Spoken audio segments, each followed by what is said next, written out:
এই মুহূৰ্তত এটা খবৰ জনাব বিচাৰিছো প্ৰাক্তন প্ৰধানমন্ত্ৰী মনমোহন সিঙৰ দেহাৱসান ঘটিছে এটা গুৰুত্বপূৰ্ণ খবৰ এই মুহূৰ্তত আমি আপোনালোকক জনাইছো প্ৰাক্তন প্ৰধানমন্ত্ৰী মনমোহন সিঙৰ দেহাৱসান ঘটিছে 92 বছৰ বয়সত দেহাৱসান ঘটিছে দিল্লীৰ এইমছত মৃত্যু হৈছে মনমোহন সিঙৰ ডক্টৰ মনমোহন সিঙৰ মৃত্যু হৈছে দিল্লীৰ এইমছত মৃত্যু হৈছে প্ৰাক্তন প্ৰধানমন্ত্ৰী মনমোহন সিঙৰ অতিকৈ এটা দুখজনক খবৰ এই মুহূৰ্তত আমি আপোনালোকক জনাইছো এইমছত চিকিৎসাধীন অৱস্থাত আছিল আৰু প্ৰাক্তন প্ৰধানমন্ত্ৰী মনমোহন সিঙৰ দেহাৱসান ঘটিছে অত্যন্ত এটা দুখজনক খবৰ ভাৰতবৰ্ষৰ এগৰাকী আগশাৰীৰ অৰ্থনীতিবিদ বিশ্বৰ এগৰাকী শক্তিশালী অৰ্থনীতিবিদ যিগৰাকী অৰ্থনীতিবিদক সমগ্ৰ বিশ্বই চিনি পায় যিগৰাকী অৰ্থনীতিবিদৰ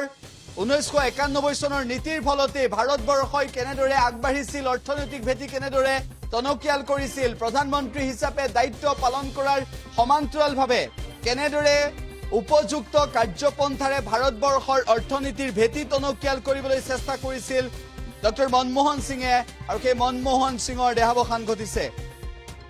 প্ৰাক্তন প্ৰধানমন্ত্ৰী মনমোহন সিঙৰ দেহাৱসান ঘটিছে 92 বছৰ বয়সত দেহাৱসান ঘটিছে প্ৰাক্তন প্ৰধানমন্ত্ৰী মনমোহন সিঙৰ উল্লেখ যে 1932 চনৰ 26 ছেপ্টেম্বৰত জন্মগ্ৰহণ কৰিছিল উল্লেখ যে ৰাজনৈতিক নেতা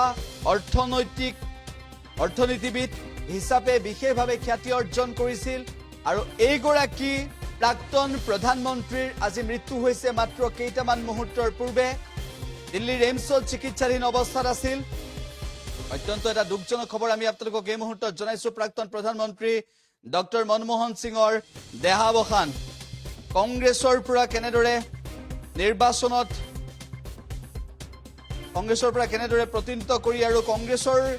কেনেদৰে ভেটি শক্তিশালী কৰিছিল কংগ্ৰেছৰ কেনেদৰে শক্তিশালী ভেটিৰ জৰিয়তে কেনেদৰে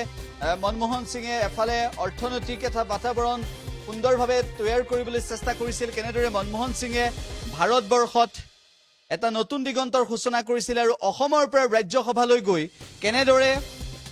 ডক্টৰ মনমোহন সিঙৰ যি কৃতিত্ব ডক্টৰ মনমোহন সিঙৰ যি ভাৰতবৰ্ষৰ প্ৰতি অৱদান সেয়া কোনো কাৰণতে কেতিয়াও কোনেও পাহৰিব নোৱাৰে আৰু এইগৰাকী ভাৰতৰ প্ৰাক্তন প্ৰধানমন্ত্ৰী ডক্টৰ মনমোহন সিঙৰ দেহাৱসান ঘটিছে উল্লেখ যে এগৰাকী ৰাজনৈতিক নেতা হিচাপে ডক্টৰ মনমোহন সিং কেনেকুৱা আছিল সেয়া সকলোৱে জানে সকলোৰে মাজত জনপ্ৰিয় খুব কম কথা ক'লেও ডক্টৰ মনমোহন সিঙে হাতে কামে কেনেদৰে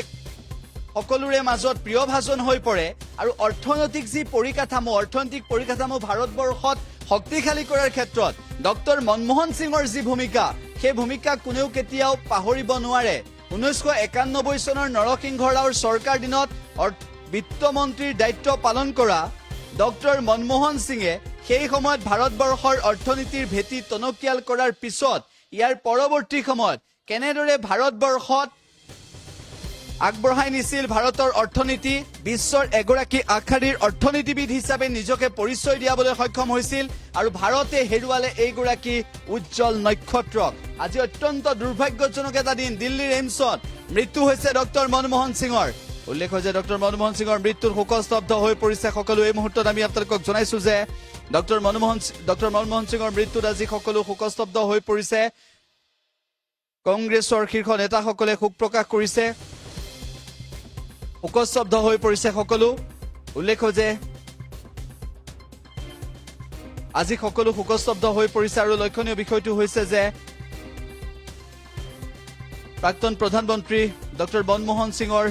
এই মৃত্যুত কংগ্ৰেছে শোক প্ৰকাশ কৰাৰ সমান্তৰালভাৱে এই মুহূৰ্তত আমি আপোনালোকক জনাইছো যে আজি দেশৰ বাবে অপূৰণীয় ক্ষতি দেশে এগৰাকী অৰ্থনীতিবিদ হেৰুৱালে আৰু যিগৰাকী অৰ্থনীতিবিদে দেশৰ বাবে কৰিছিল অহোপুৰুষাৰ্থ ডক্টৰ মনমোহন সিঙৰ মৃত্যুত আজি শোকস্তব্ধ হৈ পৰিছে সকলোৱে শোকবাৰ্তা দিছে প্ৰাক্তন প্ৰধানমন্ত্ৰী ডক্টৰ মনমোহন সিঙৰ এই মৃত্যুত আজি সকলো শোকস্তব্ধ হৈ পৰিছে আৰু এই মুহূৰ্তত আমি আপোনালোকক জনাবলৈ চেষ্টা কৰিছো যে দিল্লীৰ এইমছত মৃত্যু হৈছে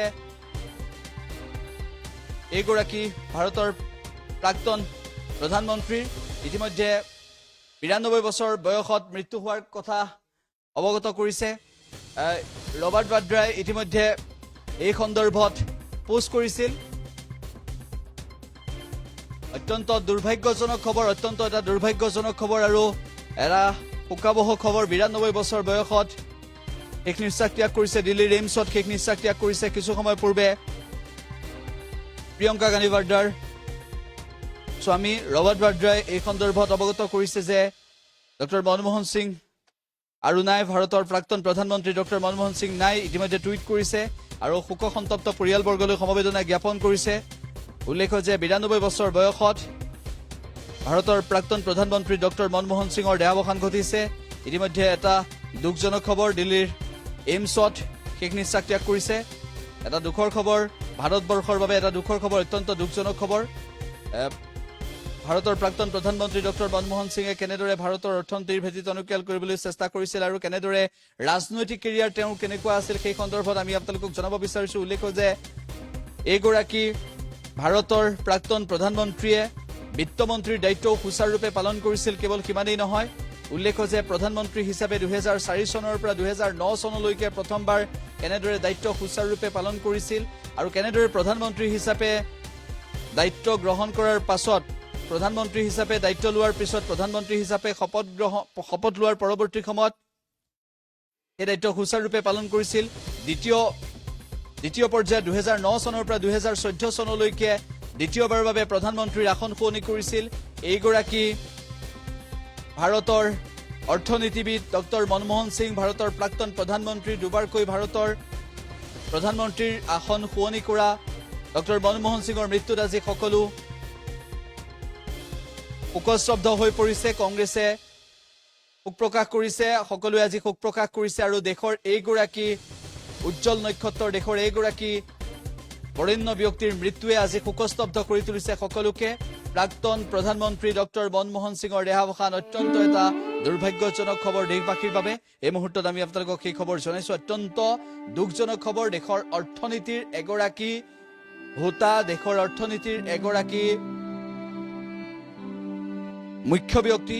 যিগৰাকী ব্যক্তিৰ প্ৰচেষ্টাতেই ভাৰতবৰ্ষৰ অৰ্থনীতিয়ে অন্য দিশেৰে গতি কৰিছিল, যিগৰাকী ব্যক্তিৰ প্ৰচেষ্টাতেই ভাৰতত অৰ্থনীতিৰ ভেটি টনকিয়াল হোৱাৰ ক্ষেত্ৰত এধাপকৈ আগুৱাইছিল আৰু ভাৰতৰ প্ৰধানমন্ত্ৰী হিচাপে যেতিয়া দায়িত্ব লৈছিল 2004 চনৰ পৰা 9 চনলৈ আৰু 2009ৰ পৰা 2014 চনলৈকে, এই সময়ছোৱাত, এই 10 বছৰৰ সময়ছোৱাত ডক্টৰ মনমোহন সিঙৰ যি বলিষ্ঠ নেতৃত্ব, ডক্টৰ মনমোহন সিঙৰ যি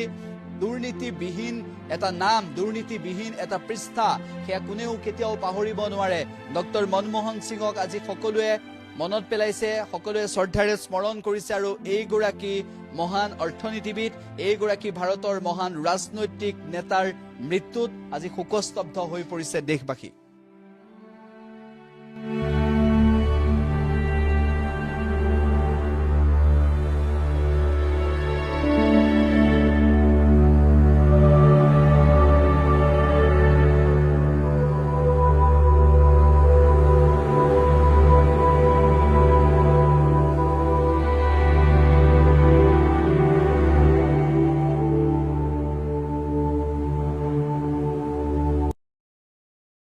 (990) 17330 লগতে 7099